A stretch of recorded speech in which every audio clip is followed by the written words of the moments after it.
Welcome back to the Jake's Take with Jacob Elyachar Podcast. I'm your host, Jacob Elyachar, the chief content producer and writer of jakestake.com, a pop culture entertainment news website. If you're watching this video, please subscribe and like below. And if you're listening to this on our audio podcast, please give us a 5-star rating and also please subscribe. I'm very thrilled to welcome my next guest. He is a Spotify verified artist and also a Billboard charting artist. He has combined on his social media 3,300 TikTok followers as of this recording, 3,700 Instagram followers, and also 11,400 YouTube subscribers. So please help me welcome all the way from Israel, Mayer Malik. Woo! Yeah, thank you so much, Jake. I love that intro and I love your energy. Thanks so much for having me. How you doing?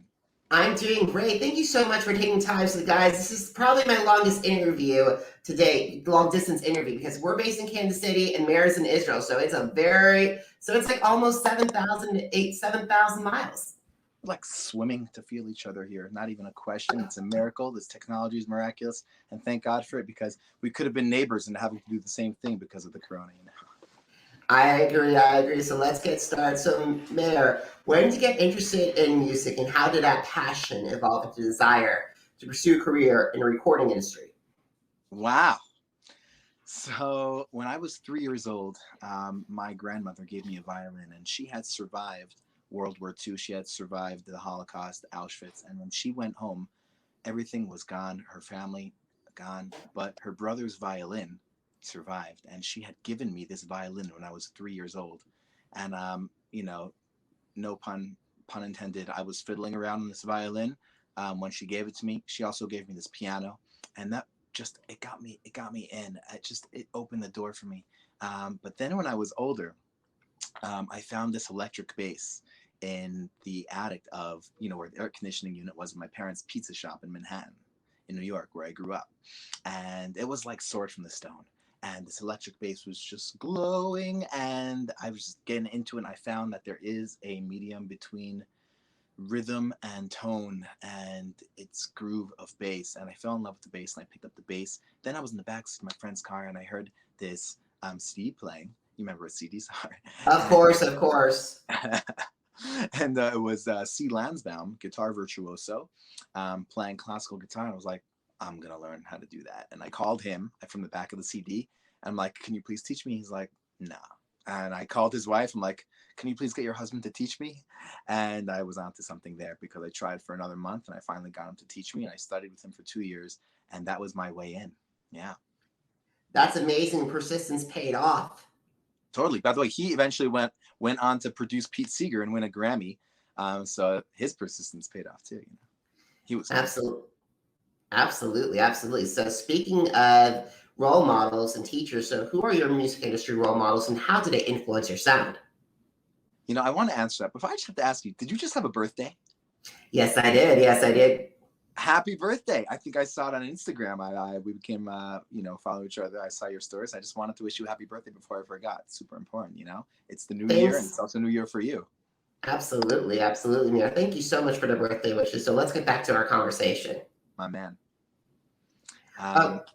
So yeah, why don't you go ahead and repeat the question?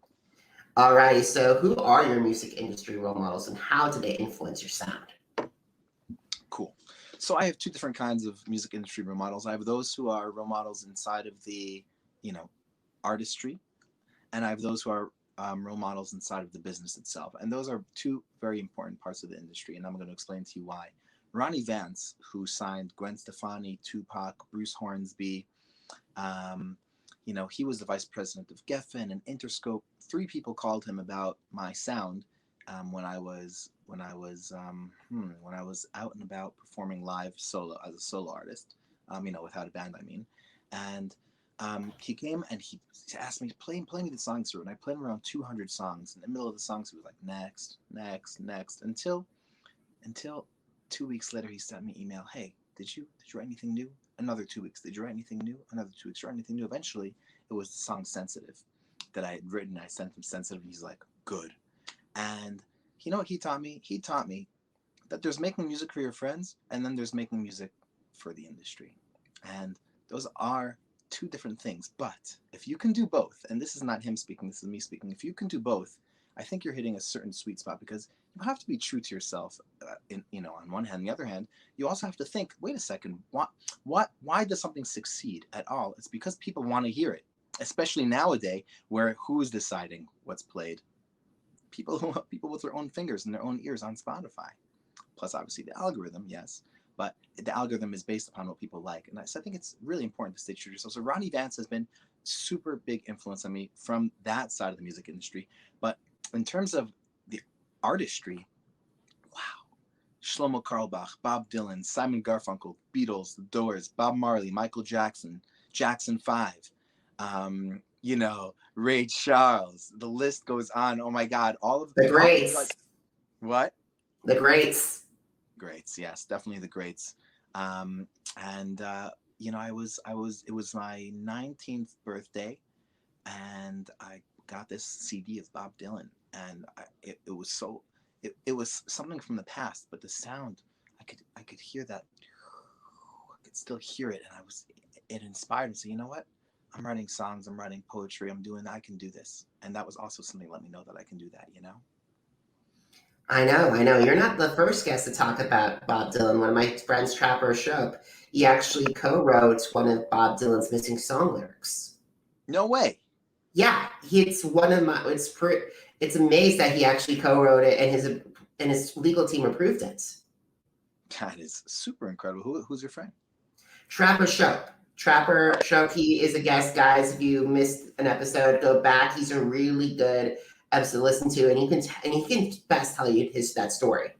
Oh, I love that. I definitely love that. By the way, in terms of like more modern artists who have been a big influence on me, I would say John Mayer. And before I even heard John Mayer's sound, I actually heard about him on the news, and they said that he was working at a gas station. I don't know if that's true or if that was just a PR story, but whatever it was, it told me something. It told me that just stick to what you're doing, stick to what you're doing. It will pay off. And someone else who had a huge influence on me was Alicia Keys. First, I had seen her on TV, and I'd seen her kind of like walking down stage kind of thing, but it wasn't that walk. She was shining. I saw that she had a certain spirituality to her, and I saw that she was bringing that spirituality to the stage. And that's something that I really relate to, because I like to give over a message as well. And then I actually had the merit of meeting her when she came to visit. And I took a walk with her in the old city of Jerusalem, and I got to play her some of my songs, and she sang along. And I actually got some pictures for that on my Instagram, and in the highlights there. And she touched me in a really special way. We had in the moment, we had a really special connection. I could still see into her eyes, and she is a queen. She's incredible, and she totally touched me and has definitely inspired my music. Not even a question, especially New York, which is super, super, Empire State of Mind. Super sentimental to me because she really does touch on New York in that song. I'm saying not touching on it. I'm saying she's touching New York, and she makes New York touch me, and I'm from there. So when I do get a little homesick, I could put on that song and feel her and feel New York at the same time. It's incredible. I think that's amazing. Like my jaw dropped when you mentioned Alicia Keys and like that opportunity. I'm so glad you had an opportunity. Have you listened to her Alicia album that was released last year? Oh, of course. Blows me away. I love that. I love Underdog. It's a beautiful song. Me too. I also like some of the stuff, like she did the song We Are Here, and really, really also touched me in terms of humanity, something I'm so big on in terms of like a house of prayer for all nations. And there really is a greater we. There's this story about a guy drilling a hole in the room of, his private room inside of a greater boat. And everyone says, "What are you doing? You're going to drown us all." He says, "It's my room," And I think people don't realize that it's just an illusion that all souls are separate. It's just an illusion that what I do affects me, but affects all of humanity. Everything I say, think, and do. We can only do 3 things to change the world. And I think Alicia Keys touched on that, and We Are Here, I agree completely. So in 2018, you released your debut album, Dear God, under your former stage name, YM. It was to commercial success and charted on Billboard. So what were some of the lessons that you learned from that experience that helped your career? Okay, what I learned from that experience was, first of all, if anyone would like to know how to chart on Billboard, it's not a mystery. The you can go and you can Google it and you can find out how to chart on Billboard if that's something that you would like to do. Billboard calculates sales and plays and streams, radio plays. What happened with me was that I was on, in between 2018 and 2020, before the Rona hit, I was on around 75 airplanes all across the world, performing solo performances. And I just released this album, Dear God, my debut album under the stage name YM, which you had mentioned. And of course, I had a bunch of CDs with me, but I also had something, it's kind of like my innovation, which is like a square USB album card. USBs were, still in. Now I would have to make a 3.0 version. But I innovated. Would you like to see it? I think I can pull. You want me to pull one up? You want to see it? Oh, that'd be awesome. That'd be awesome. Give me a second.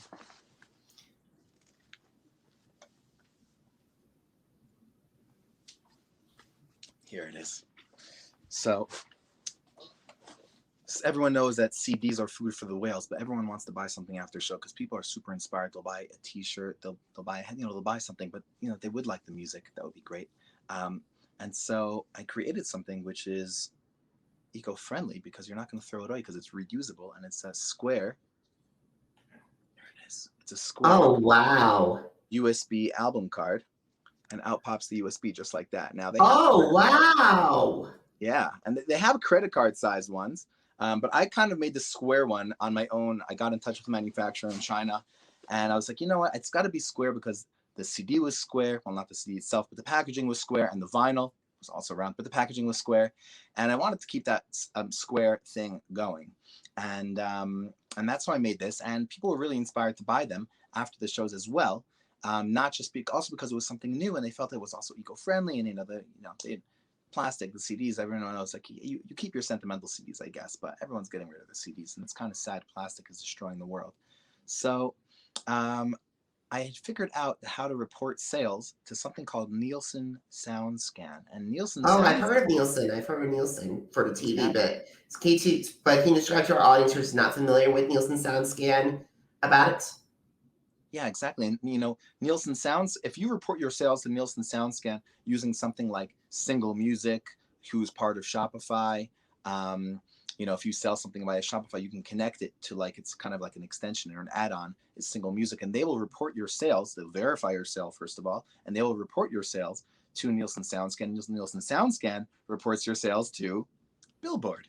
And so I had sold thousands of these things over these tours, and Billboard called me when I was in Summer Days. It was Summer Days, but it was a festival called Summer Days in Toronto, which is in a country called Canada, right above you. You may have heard of it. Of course, I've heard of Canada. I'm just messing. I love Canada so much. It's great. I had such a good time at Summer Days Festival in Toronto. And I was jamming there. There were some great DJs as well. And we had one night where I was, live with a DJ, and we were all around there. And I was in Summer Days when Billboard got in touch with me. They're like, yeah, we're thinking of charting your album. Can you send us these codes and this? And they'll give us all the facts and make sure that's all real, blah, blah, blah. And that was when I got the good news. I was so happy to have charted on Billboard from these sales. But really, all that really means is that you sold. And that's what Billboard means, It's a cool thing. It's interesting how people let external judgments influence their taste in music. I have to say, after charting on Billboard, and I'm thankful that I did, but it shouldn't really mean, okay, you know what I'm saying. You know what I'm saying, Jake. Absolutely. Right? It's all about, I think it's like tough, like an algorithm or sales predict the popular or even a social media platform have helped landed artists. Like, for example, because of TikTok, we've known Olivia Rodrigo. Right, exactly. Can I just say something that I appreciate something about TikTok, in that its algorithm, I feel that it keeps on showing it to people if people keep on watching it. It does have this domino effect, whereas Instagram and Facebook are just straight up limiting it until you pay them. You know what I mean? Of course, there's exceptions to the rule of, virality and all that, What has your experience been with TikTok? I actually haven't posted on TikTok because I know I can be addicted to social media stuff. And I'd rather go down a YouTube rabbit hole than a TikTok rabbit hole. And I have a lot of stuff on my plate to do. Oh my gosh. I totally hear you. All rabbit holes are, but YouTube can be slightly more productive. I agree. All right, so we talked about the business side of it. So, what are some of the additional challenges that you face breaking into not just the American music market, but the international music market, and how did you overcome those obstacles? Mm. Um, I have to say that because of my international reality, I'm from New York, and I moved out of the States when I was 17, and I traveled around the world a lot. I had used Israel as a base, but I kept on coming back to visit, and I kept on visiting other countries. Um, I, I, I heard this, and I don't know if it's true, but I heard it, and I'm sure the numbers are off, but something like 10% of Americans have passports. And like, when I travel the world, I meet Germans and Israelis.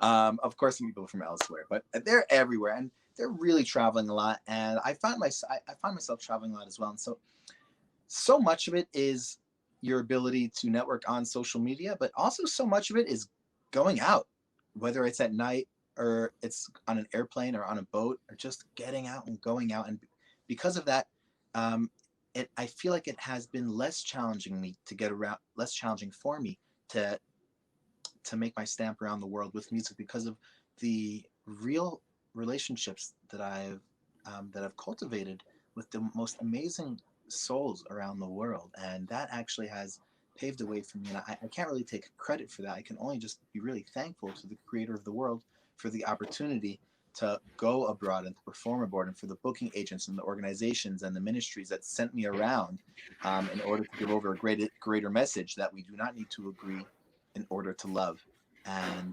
that true peace really starts inside of yourself and with your friends and your family, and then it could spread far beyond that, but it's got to be inside.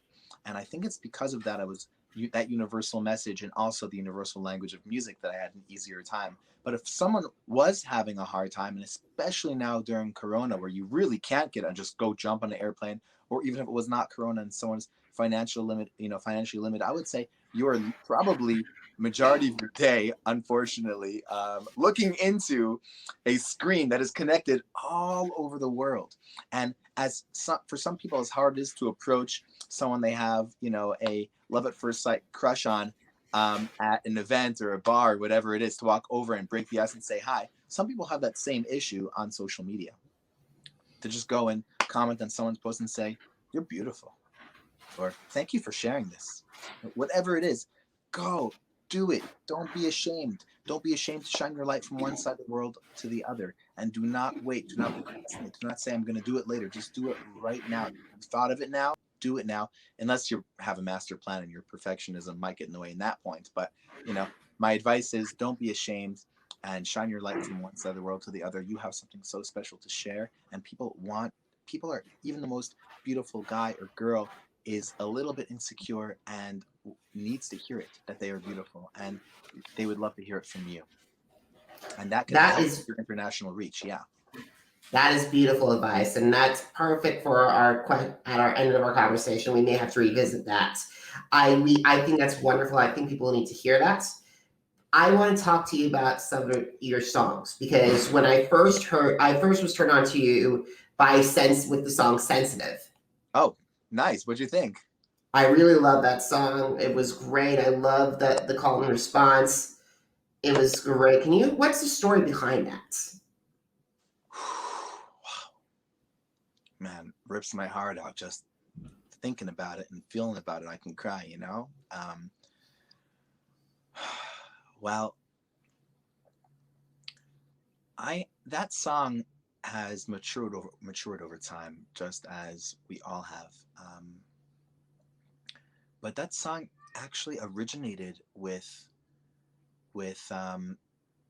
writing about a friend who, a group of friends who had kind of left, and I was on my way to meet them, and they had left without me, and I felt this got ripped apart, and they didn't do it on purpose, but still I felt like, wait, did you just forget about me, or what happened there? Like, I thought I was coming with you guys in that ride, and I was young, and that made me realize, well, dude, just go. Who cares? Like, just go on your own. But no, I was just like, I'm much too sensitive for this world. And I was in the middle of a crazy relationship at the time, a crazy relationship. And you know how they say like one tear opens up the floodgates for the rest, you know? And that's what happened with this song. And I just started getting deeper into it and deeper into that feeling. And I decided it might be healthy to write about this relationship. And, you know, pain is a feeling, obviously.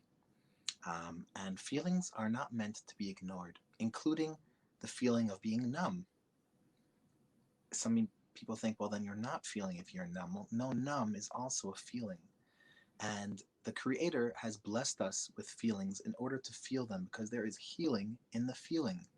And my experience has been that if, God forbid, something bad happens to your fellow or someone in the news or whatever it is, you're seeing that or hearing about that because you're supposed to empathize and feel, and you can heal through that feeling. And if not, it seems like that might get closer to you until you wake up and realize, wait a second, you need to start feeling here. You need to start healing here. And I had realized throughout writing Sensitive, through the relationship that I was in, that pain is a good thing and that you should feel it and you should express it. And as you could hear in the conversation, she was going crazy, but you know, I wrote that part for both of us. Really, we were both going, we all know what it's like to go crazy for someone, about someone, inside of a relationship. And we know what it's like to be lost inside of someone because everyone is a huge world, an ocean, like I speak about in the song. And they're changing every day as well. So they're a new world every single day. You know, we have this, you know, the Hebrew word for wisdom is chokhmah, which means wisdom. And if you rearrange the letters, it spells koachma, which means the strength of what? The strength of what? Continuity. Wisdom is in the what. Why do certain people have a stereotype that they answer questions with questions, right? Because the question is what brings upon the next. If you give someone an answer, it's over. If you give someone a question to their question, it's just the beginning. And relationships are over when people think they know each other and they stop asking questions. They stop courting each other and asking each other, who are you today?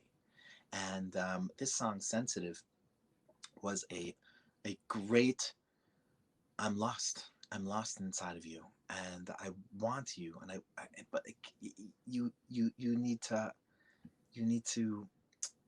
to realize that even though I'm lost inside of you, I want you and I'm done with all of these lonely nights. But tomorrow you're going to let me know. I know you're going to let me know. I know it. I know you're going to let me know tomorrow that we're back on. And that's that space that whether it's a guy or the girl in a relationship, some people need to learn to give each other. They need to learn to give each other space. You know, if it's a real coal, it's going to last. If it's not a real coal, it's not going to last anyways. And love is like a bird. She flies away. She comes back. She's yours. You know, you need to give it space. You don't want to be suffocating. You want people to be able to spread their wings and choose you as a result, but not because you're forcing them to, because you're like, you need to give them space. And that's also what Sensitive is about, is being sensitive to each other's feelings and to each other's needs and to give each other space. I think that's a beautiful story behind that. I definitely think that anyone who's going through that kind of relationship should listen to that song. Hell yeah. Thanks, my man. I appreciate that. Yeah, and you can see in the music video that she is celebrating her freedom and he is making peace with letting her go. And you know, at the end, there's that sensitive cassette on the floor, and he just walks right away from it. He's like, enough with a little, but also enough with being sensitive. It's also just time to just get into it, you know. And I think it's also an important message. Awesome. So let's leave Sensitive and talk about Everything I Want. Everything I Wanted and the story behind that. Oh yeah, for sure. So, you know, Everything I Wanted is a Billie Eilish cover, and I have a crazy story about that because what happened was we went out to this incredible desert to film this, you know, live acoustic recording of Everything I Wanted. By the way, the reason I chose to cover the song from Billie Eilish is because I relate to the song, and it must have been, I don't know how many years ago, but a number of years ago, that I had realized that I had gotten everything I wanted.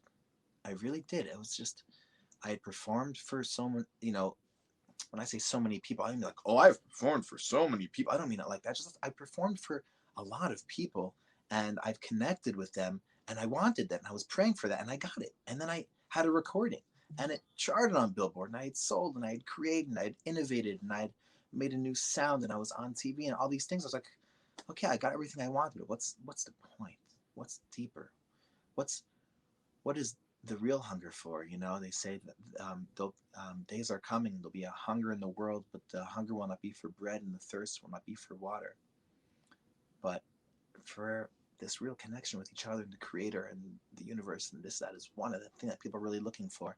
And everything I wanted touched me in that way, and decided to create it. But the crazy story that happened with everything I wanted was that we had chosen to use the vast desert as the opening for the music video for like a long time, and someone had said to us, you should really start with your bass or something a little more catchy for the first 4 seconds, because you have 4 seconds to catch someone.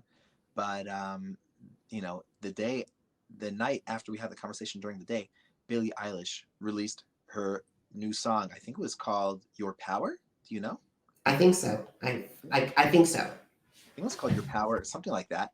I'm sorry, Billy, if you're listening to this and you're insulted right now, but it happens to the best of us. But she literally started the video with this super long desert intro, identical to my desert, to the point where my manager, Maria, she sent me Billy's link, and I opened up the link. She said, "Does this look familiar?" And I open it, and I'm looking at my video. I'm like, what the heck's going on here? And I look it down, it says Billie Eilish, 3 million views. I'm like, I don't understand what's going on.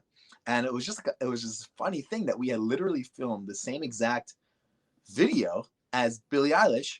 Of course, I was covering a different song, but there was something really weird going on there. I still have not figured out exactly what it was, but it was shocking. And, the flair of the unexpected is what memory is all about. And I will never forget that feeling. Yeah, and here's the thing. First of all, I'm surprised. Like, here's the thing. You made that song your own. I thought that, and now I know it's a Billie Eilish song. I'm like, wow. I'm like a little blown away by that, and also blown away the fact that it's almost a 3 seconds with a different song, different video. I'm just like hoping that you guys don't get copyrighted so soon or anything. Oh my gosh! When you do release a cover, you do have to buy certain copyrights and things like that. We did take care of that, but the video was just like, it looks like we filmed it in the same desert. It's really uncanny. You should go check that out. I'll send you some links. It's crazy, man. Also, so on my birthday, you did release your latest single, "Loving Woman." So I would love to hear the story about that. Okay, thank you. Loving Woman is a prayer. It's a prayer for one to find their soulmate or soulmates or love of their life, partner, whatever it is. People are lonely, and even if you found your soulmate, you might also still be lonely. And it's a prayer to keep things fresh, like we were talking about before, of living in the strength of what? The wisdom of what? To stay in the what? And, it's also, I had realized that my friend has been praying, who did find his partner, has been trying and working hard to have a child for like 10 years. And then my other friend has 5 children on 4 different kinds of birth control. I'm like, doctors yes, doctors no. There's clearly something else going on. There's a greater power at play here. The creator deciding who is born and who's dying. There's clearly something, there's clearly a body and clearly a soul, and they both need love. And Loving Woman, of course, I called it Loving Woman because I'm coming from the male perspective, but it really applies to everyone. You check out the words there and you see that it's, tie the knot and set me free.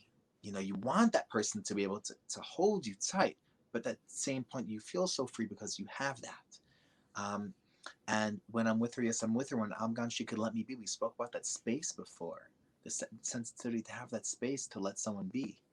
And working all night, obviously, the truth is, when I wrote that lyric of work, yes, she works. We work all night and we say a little pray for you. Really, there was a point in my mother's raising me where I think she was like stocking shelves at Pathmark all night, and I thought of her like working really hard in order to support me, and that touched me. And I also was thinking of it in obviously a making love kind of way, of how people are working hard making love. And it's like, of course it shouldn't have to be hard work, but it's crazy how it might become that for some people. And it's kind of like this prayer of patience for your loved one, to be patient with them, because if you do want to have children, no matter how old you are, the day will come potentially where you might want to have children, which is, in my opinion, the biggest pleasure in the whole entire world as a child. And you got to be patient sometimes. You got to be patient. And that friend who I was telling you about, who waited 10 years, he actually just had twins now. They just had Oh, twins. congratulations to him. Thank you. Yeah, thank God. I'll pass it on. And that's huge. And it's that patience for your loved one, not just about giving birth, but for them giving birth to their greatest creation, whether it's their live stream, their podcast, their ceramics, their art, their job, their bar exam, the things that they are giving birth to. And we filmed this music video for Loving Woman, which is coming out September 24th. Kind of like to empower all peoples, but we use specifically a woman who's roller skating, because though she's beautiful, she's super talented, and it's about giving birth to your talent and empowering each other, to feel beautiful and to feel like we are being successful with the gifts we are given and talents we are given. And so many people relate to that. Look at you using your social skills out here to help artists come through to the light, and I appreciate that. And it's really a blessing, and I want to ask the Creator to bless everyone here, to know that there's no two of you in the whole entire world. There's only one of you, and the Creator makes no mistakes. There's only one of you, and there's only one of you who has the passions and desires that you have. And I ask people, what's your dream? And they say, I don't know. No one knows their dream. Of course not. Knowing is up here, but the dream is a feeling thing. It's over here. And sometimes as a child we've had it, but then comes university, and they give you something which we call Mivchan Amerikai, which means like American test, which is a multiple choice test. They call multiple choice tests American tests in some here. And because all of a sudden you're like, oh wait, this is what I want to do, and they're like, no, these are your choices. And you get there talking about Pathmark, and the serial's just endless. You don't even remember why you came anymore. University can do the same thing to you with all the choices.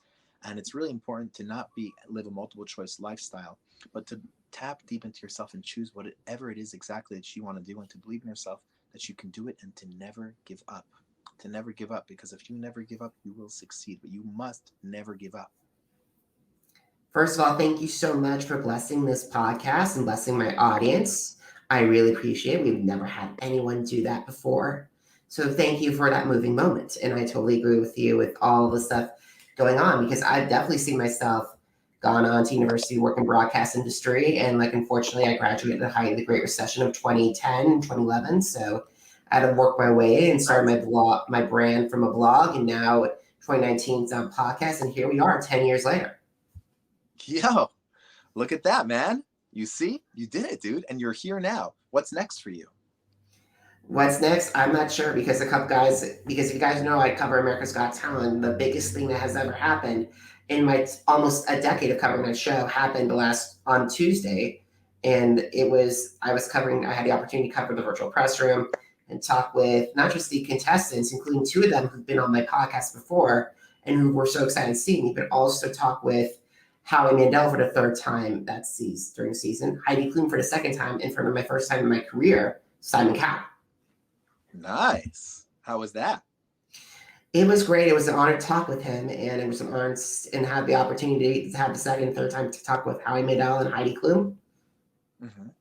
It was great. So I have a long way to go. So to do this, and I'm here for the long haul. I want to be like the Walter Cronkites, the Barbara Walters, and of course the late Regis Philbin as well. So who've had careers as storytellers and who retired in their 80s. So I'm mentally preparing myself. You can do it. You got Alrighty. Alrighty, enough about me. This podcast is all about you, my friend. So we gotta talk about. I am you. This is us, man. We are the whole boat story. Remember, it's us. We are you doing your thing helps me do my. Awesome. So we gotta talk about who are your dream collaborators, the singers, the songwriters, the musicians, the producers, and how would they enhance your sound? Oh my God. Wow, that's a great question. Wow. I want to do something with Alicia Keys. Yeah, I want to revisit that. That was special, but I've grown so much since then, and I want to revisit that, no question. And that would enhance my sound because there is a greater masculine and feminine at play, and she's balanced between her masculine and feminine in her way and me in my way, and that actually has a lot to do with creation and music. um, the secret to creation is the coming together of opposites. So plus and minus, one and zero, man and woman, physical and spiritual, light and dark. But we spoke about one and zero binary code. um, if you look into the recipe for creation, you'll see that it begins with the opposites of heaven and earth, light and dark. And actually, our definition of peace is not this cliche political message, but it's something much deeper. It's the coming together of opposites to create something new. So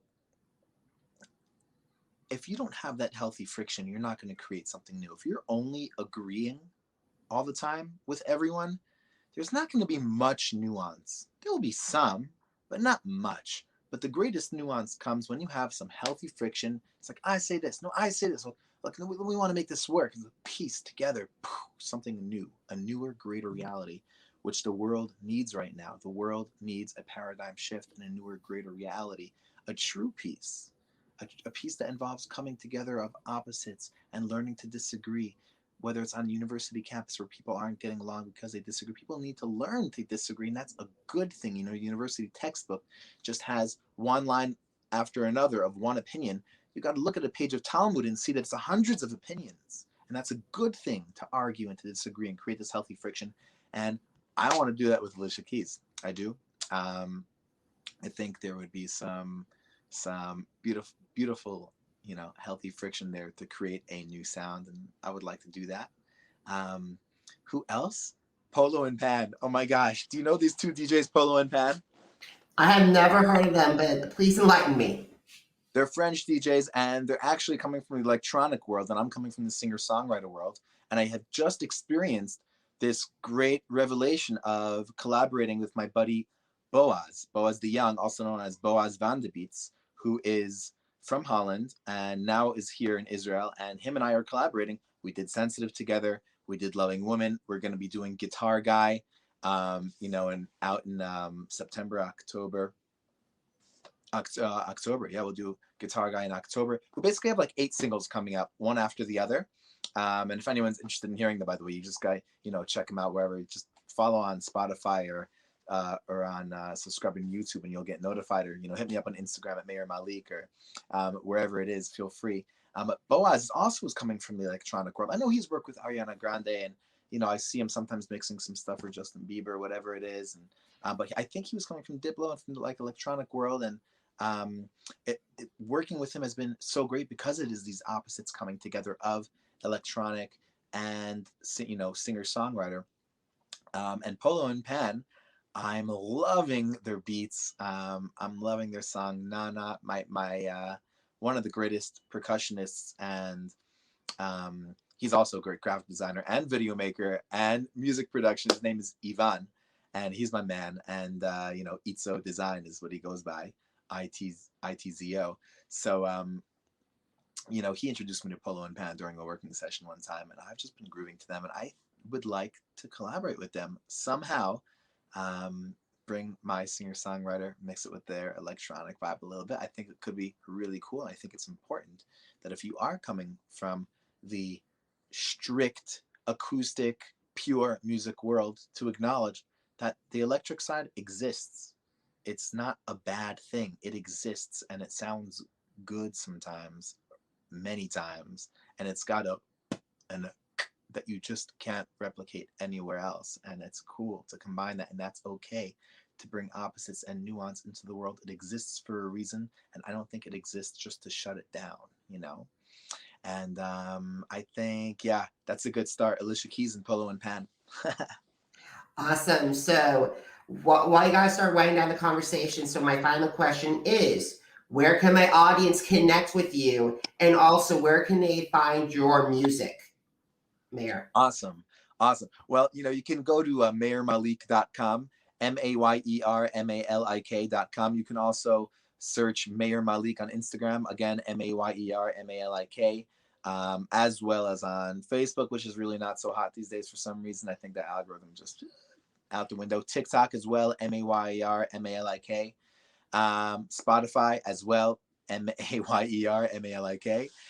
Also Apple Music and these all 95 plus platforms. It's all over there. And by the way, Jake, where will this podcast be, posted? Or I am glad you asked, my friend, because it goes to, if you miss an episode of the Jake's Take with Jacob Elyachar podcast, head over to our Apple Podcast, Deezer, Google Podcast, Spotify, and Spreaker. The audio version of my conversation with Malik will be there. Just type in October, coming in October. Just type in Jake's Take with Jacob Elyachar Podcast, JAKES Take, and then of course Jacob Elyachar, JACOBELYACHAR. Once again, JACOBELYACHAR. And I'll be making sure to plug our podcast on Facebook, Instagram, Twitter, and YouTube. In fact, you're watching this right now on our YouTube page. And if you guys need to find my Facebook and Instagram and Twitter, it's just Jacob Elyachar, JACOBELYACHAR. And just to let you know, as we said in our conversation, jakestake.com, the original launching points for my brand, is celebrating its 10th anniversary in 2021. Congratulations. Thank you so much. So if you want to read my take on Mayer's music, in addition to more articles, more interviews and reviews, including my recap of America's Got Talent from season 7 all the way to this past current season, head to jakes-take.com. Now, if you're financially able to, please consider heading to PayPal to help keep jakestake.com and my platform up and running. I'm the one that's been doing all the editing the videos, organizing all the interviews, organizing the questions. If you're financially able to, that's great. But if you're not, please consider subscribing to social media and everything else and visiting my website. I really appreciate you guys. Mayer, thank you so much for taking time out of your schedule to talk with me today. I really appreciate it. My man, Jake, thank you so much for having me. And I want to ask that the Creator blesses you with health, happiness, and success, and all of your heart's desires to come true for the best. And I want to wish you all the success and all the happiness and good health moving forward. So guys, thank you so much for taking time out of your schedule to listen to this podcast and to watch this podcast. Until then, have a great one, everybody. And thank you for your time. Goodbye.